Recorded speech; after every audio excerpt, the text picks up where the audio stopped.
Hello everyone. In our last lecture, we had discussed about the different breeding programs of cattle and buffalo. Okay, today we will just have a brief of the poultry breeding programs in India. Okay, India and its neighboring countries are considered as the home of red jungle fowl, from which modern elite breeds they have been developed. Okay. Through the most of the modern breeds they have developed in the western countries. Okay, but still we can just say that from the red jungle fowl, the most of the light breeds they have developed. Okay, the earliest attempts to genetically improve poultry breed in India were made in the missionaries at Etah, UP, and um, Katpadi, Tamil Nadu during the second decade of the 19th century. Okay, so during just that period, they had just started the poultry breeding programs. Everybody was just starting thinking about the breeding plans for poultry. Some important exotic breeds were imported from UK, US, and Australia. Apart from the introduction of exotic breeds, genetic improvement of indigenous stock was also initiated by the Imperial Council of Agriculture. Okay, this was the council when the East India Company was here. So, at that particular time, this Imperial Council of Agriculture Research was there, which was later just transformed into IVRI, Indian Veterinary Research Institute, and the particular division which was just working with the poultry birds, and later they had upgraded that to the Central Avian Research Institute, Nagar, UP. It's in the UP. A few different breeds of native as chicken like Asil, Chittagong, Gurkhare, available in India, but bulk of the native germplasm consists of some nondescript breeds. Okay, this the problem of nondescripts, it is in each and every animal. Okay, if we talk about the poultry sector, or if we talk about the kettles, we have a lot of nondescript animals which have the production value very less. So we just have to just do something to improve the production value of those animals. Okay, so here also the problem is with the these nondescript birds. Also, they had crossed with some native our major native breeds. Okay, a specific report of 1950 indicate that the selection of six germplas generations of the nondescript fowl of Desi fowl improved annual egg production from 116 to 140. Okay, so if we had selected a particular nondescript fowl, okay, we had just selected for sixth generation, that is just improving the egg production from 116 to 140, and the egg weight from 43 to 49 grams. Okay, so there was just their first achievement of selection. Okay, since the genetic control line was maintained, it was unclear as to which extent the change was genetic in nature. Okay, as they were not having any control population with them, so they were not sure that this selection is just the genetic selection or it is with the environmental factors also. Okay, the Desi fowl were slow growing and poor layers and small sized eggs as compared to the exotic stocks. Therefore, import of high performing egg type and meat type chicken from developing countries were made in 1950s and 60s. Okay, they had imported a lot of high performing birds. Okay, It was thought that this approach would lead to much faster improvement in the productivity than possible with the selection within the indigenous stocks or by upgrading of the indigenous stocks with exotic.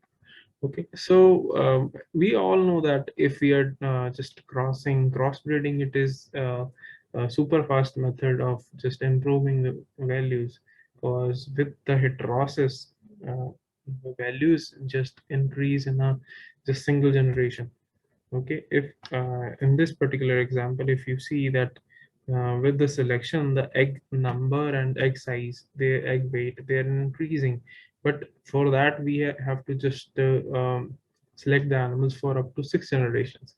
But if we are crossing with the high production animal, then with a single cross, you can just improve the values of your next generation. Okay, so that is with the benefit was with the crossbreeding. Okay, the main favorable feature of this approach for the replacement of indigenous breed with exotic was easy. The cost of each bird was low. Slaughter was not a problem like cattle, as we all know that we have a problem that we can't just slaughter the cattle in our country. It is, yeah, we have some religious taboos linked with that. We are safe in this poultry sector because there are no religious taboos in this particular problem, in this particular species. The high reproductive efficiency of chicken permitted rapid multiplication of stocks. Okay, so with that, we just got a lot of populations. Okay, um, our young ones with the multiplication, the control of environmental and environment for rearing of exotic bird was not a serious problem. You all had read that thing, environmental control houses. So as the exotic birds, they need better environmental conditions. So we can just provide that environmental conditions. So that was not a problem. Also, the genotypic and environmental interactions were less in the case of poultry as compared to the cattle. So this overall, these all factors were just moved toward the crossing. Okay. However, to make a country self-sufficient for quality of germplasm of chicken, systemic research efforts on the development of suitable stock were started in 1970s. Okay, that was through the ICAR. Okay, in 1970, it sponsored All India Coordinated Research Project, AACRP, on poultry breeding in collaboration with the state agriculture universities and its own institutes like IVRI, which was later formed as CAI. Okay, Central Breeding Poultry Breeding Farm of government. They were located in Bhubaneswar, Bombay, Bangalore, Chandigarh. Okay, and the state government funded projects at the respective state agriculture universities. So with these three, they just start moving toward the goal to make the country self-sufficient with the quality of the germplasm of the chicken. Okay. First was All India Coordinated Research Project, AICRP, on poultry was started in 1970s with the large setup of to cover major agroclimatic regions of the country. Okay, um, most of the centers of AICRP were located in the agricultural universities with few in ICR institutes. These were spread across the country to cover all the regions. Okay, there were two components, one on the genetic improvement of the layers, and okay, one was the genetic improvement of the layer chickens and other on the improvement of the broilers. Okay, so total it was having two components, both the improvement of the both types, layers and broilers. Okay, All India Coordinated Research Project for egg involved in testing of 13 layer strains with 3 to 4 strains at different centers located in the major regions as purebred and their crosses. Okay, total they had worked with around 13 layer strains, and with those 13 strains, as we all know that they were having different labs, so they were just keeping 3 to 4 strains in their purebred form and in their process form. Okay, and the improvement purebred lines strains were made clear through the intra-population selection, combined selection based on the part-year egg production. Similarly, in the case of broilers, the egg strains of total with 3 to 4 different centers, and they were tested as in the pure as well as close combinations and intra-population selection, individual selection based on the 8-week body weight as carried out. Okay, so in this way, they had just carried out the different breeding programs, and having accomplished its mandate of giving boost to the commercial poultry farming through the supply of superior germplasm. The mandate of AICRP has now been changed to breed chicken suited for low input conditions for the marginal farmers or rural poultry farming. Okay. Earlier, their goal was to produce more and more high superior, what do you say, superior germplasm. Okay, so that they can supply that particular high genetic superior animal to the farmers. But now they had just a single thing in their mind, that is uh, marginal farmers. Okay, so low input conditions, with the low input conditions, how a marginal farmer can get maximum output. Okay, that is their main rule. State agriculture universities and research institutes in India have developed a couple of stocks indigenously, and which have been released for the commercial poultry production in the country. Okay. Next is central breeding, poultry breeding farms. Central poultry breeding farms in of the government. We had already studied that we have total. Okay. Central poultry breeding farms, the government. One is in the Bhubaneswar, Bombay, Bangalore, and Chandigarh. Okay. So we are just reading about those central poultry breeding farms. Uh, mm, of the government of India has carried out systemic genetic improvement at their breeding farms. The research efforts of these agencies result in the development of high-yielding layers and broiler strains. Okay, the commercial chicken, which was crossed and had been supplied to the farmers at cheaper rate, this also boosted the commercial poultry farming, which eventually developed into the large-scale operations. Some of outstanding stocks of chicken developed within the country in public sector are listed in this particular table. Okay. Uh, these are the commercial stocks, the names of the institutes. Firstly, we'll talk about the layer chicken. Okay. In CPB farm of Bangalore, okay, Central Poultry Breeding Farm of Bangalore, they had developed this HS260. BH78, it is with the CPB Bombay. ILI 80, it is with CARI Nagar. ILM 90, it is by KAU Kerala.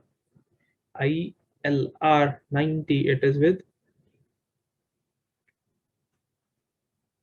Angrao Hyderabad. Okay. Kari Gold, it is with Kari Nagar. CARI Nagar, UP. Satluj layer, it is developed by PAU and Gadwasu, Ludhiana. If you talk about the broiler chicken, same in Gadwasu, they had developed this IBL 80 breed. strain. And IBB 83, it is US Bangalore. IBI 91, it is in the CARI is okay. These are the commercial poultry breeding farms. Okay. Next, we talk about the private sector. The private sector has also played an important role in developing or making available high yielding germplasm.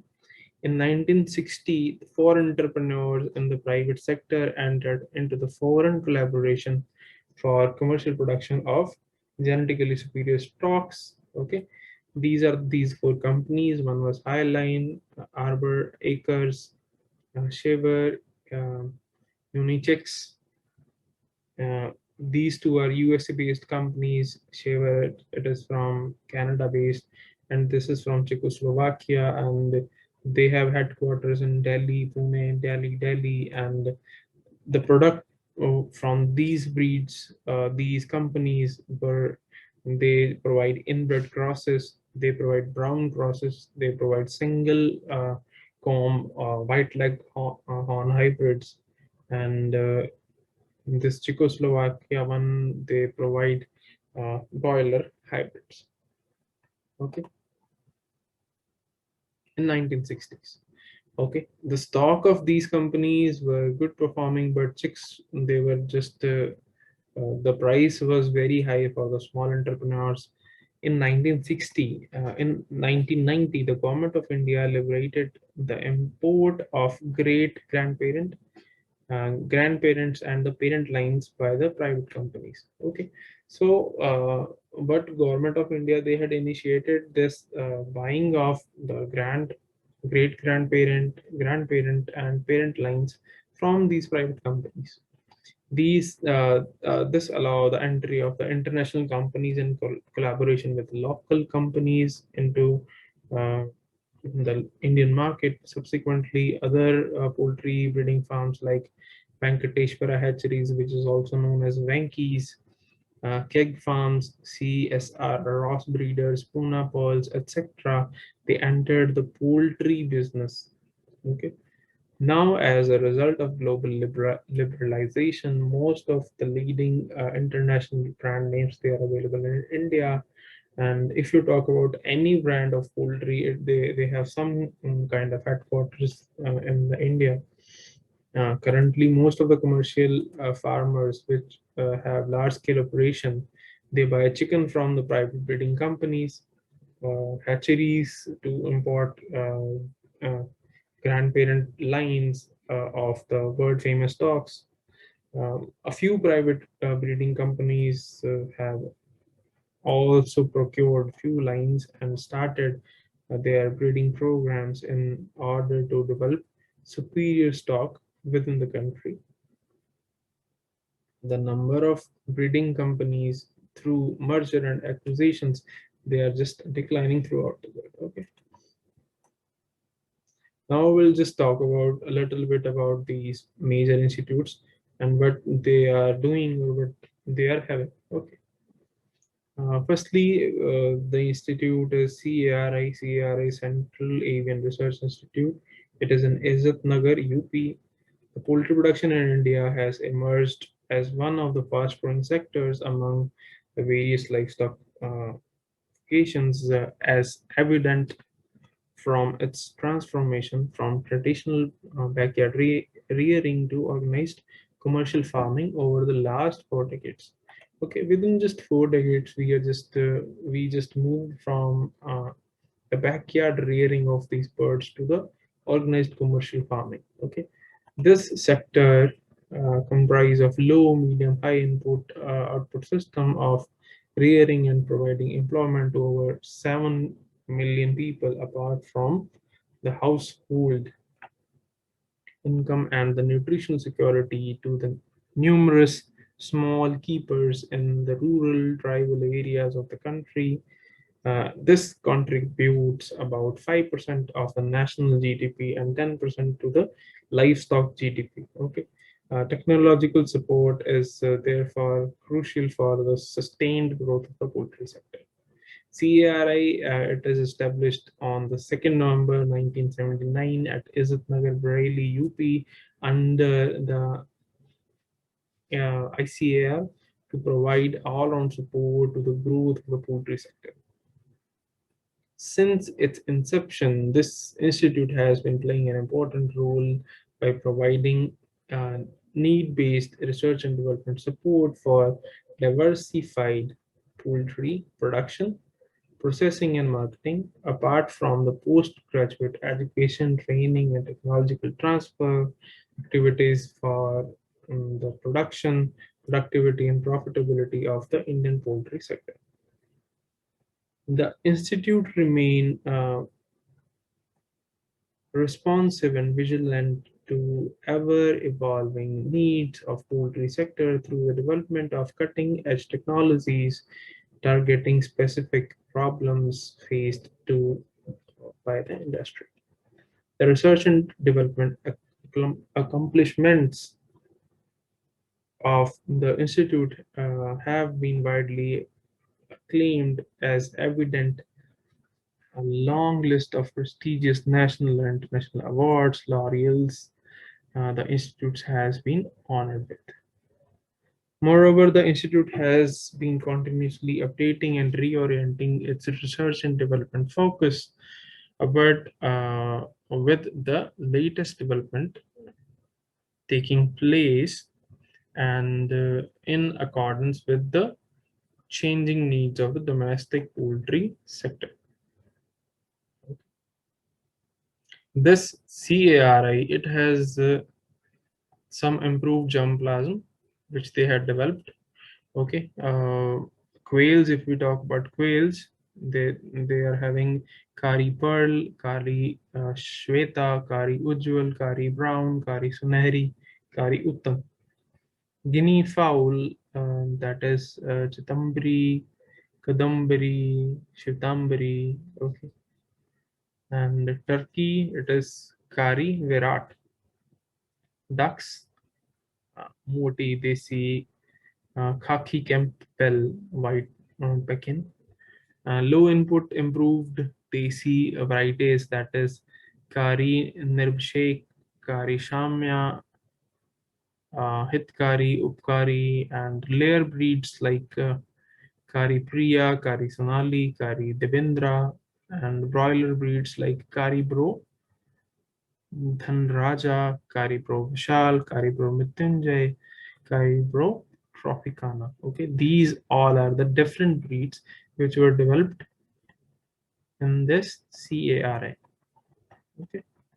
Next is CPDO.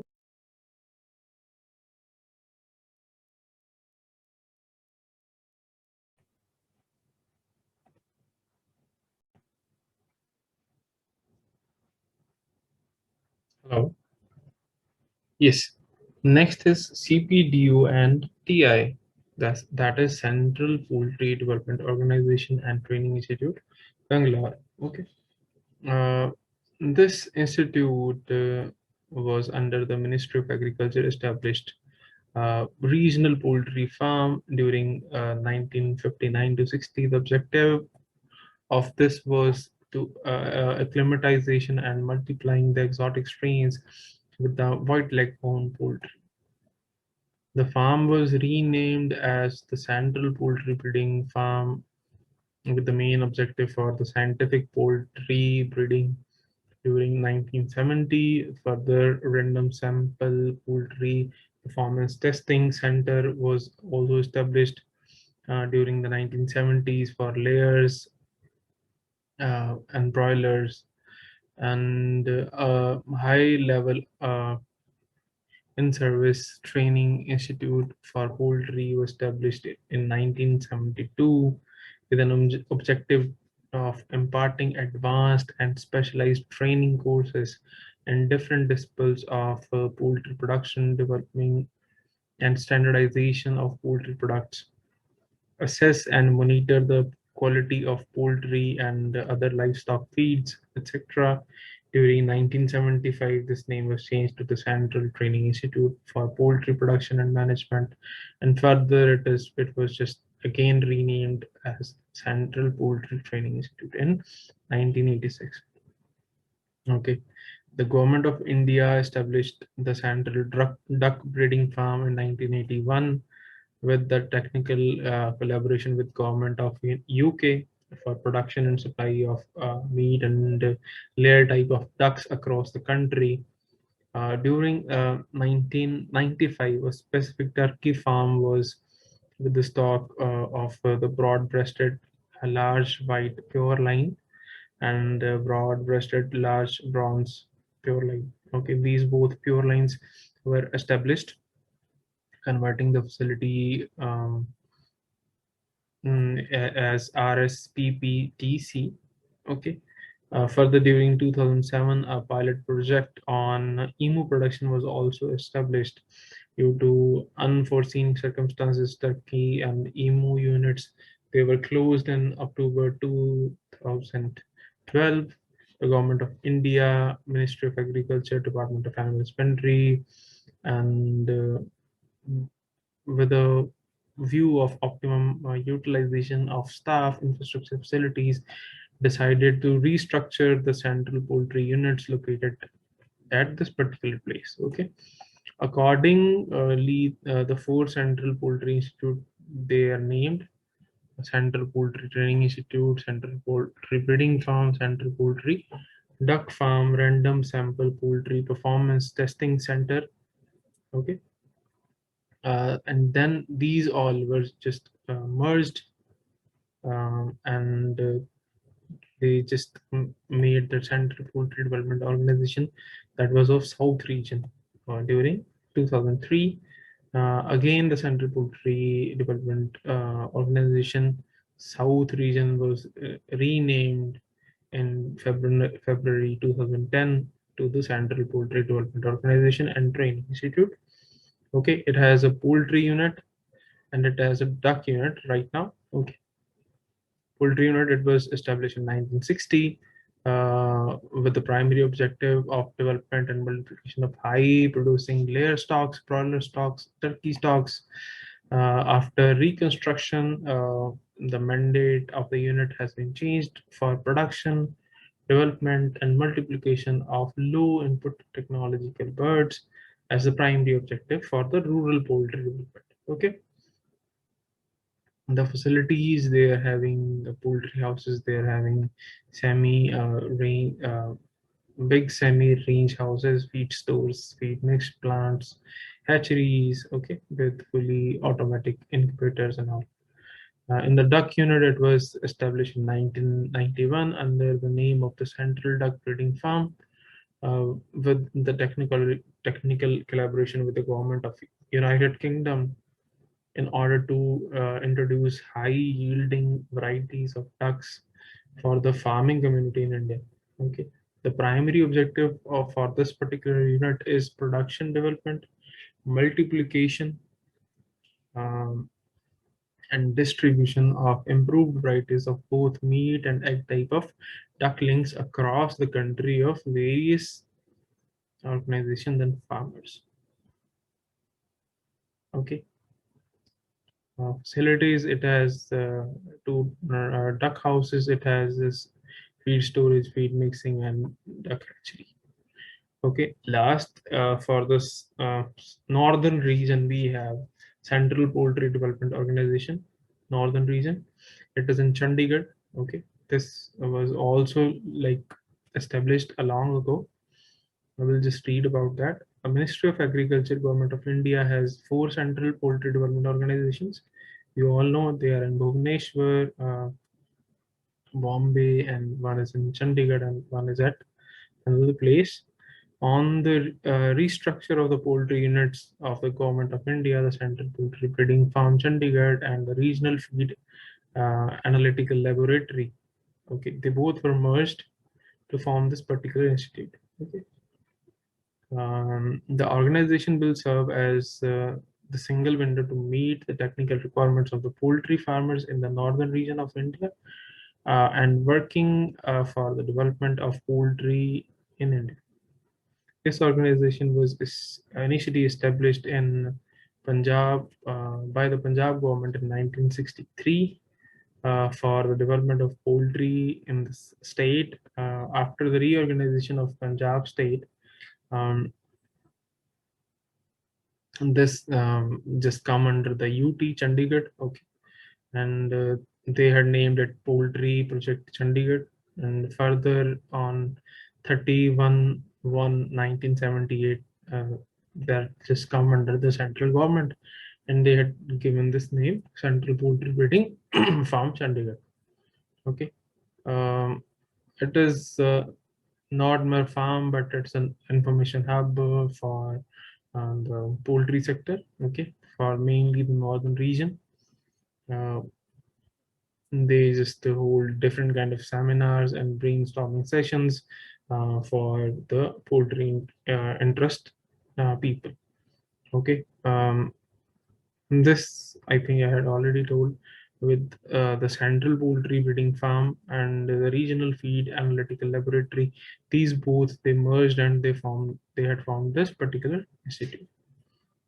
Okay, what are the services which this particular institute provide? It provide rural poultry development, supply the quality parent commercial hatchling eggs, day-old chicks of the low input technology germplasm to the state poultry organizations and farmers. Diversification of the poultry, supply of quality parent commercial hatching eggs, day-old chicks, duck, quail, um, turkey, guinea pig to the state poultry organization and farmers. Okay. Next is skill development and farmer training. Uh, in parts 6 days training to the farmers for capacity building and knowledge enhancement. Professional training, they are also providing the professional training for professionals. In part advanced and specialized training to the technical officers of the state and the central government organizations, maintenance or insurance corporations, quality testing of livestock feed, analysis of feed ingredients, proximate principle, mycotoxins, urea, etc. Okay, so they just work on different feedstuffs. So this is the gene pool which we are having in our northern region, Central Poultry Development Organization. First is Chabro, Chabron, a seal cross, Chan,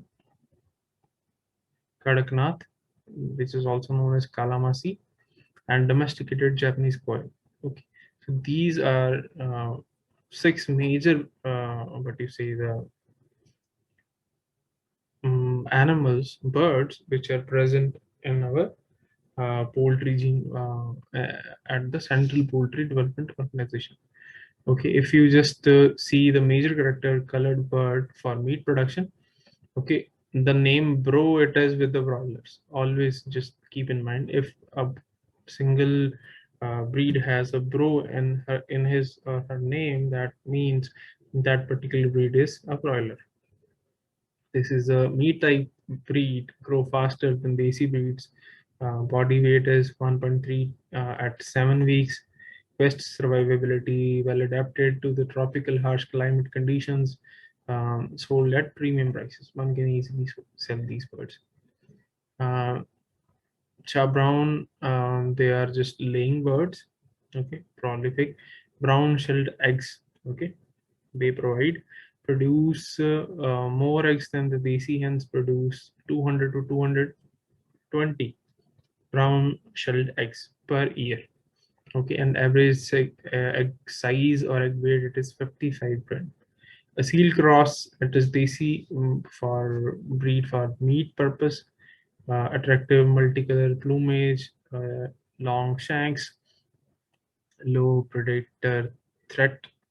Okay, better survivability, early maturity, and produce more eggs than regular seal. Okay, Chun, it is a dual purpose breed. They are heat resistant birds, meat and egg type colored birds for rural poultry, well adapted to the tropical climate and better survivability, performs on low plane of nutrition, Body weight at 7 week, it is around 1 kg. Okay. Produce brown eggs like desi hen, and number around 200 eggs they can produce per year.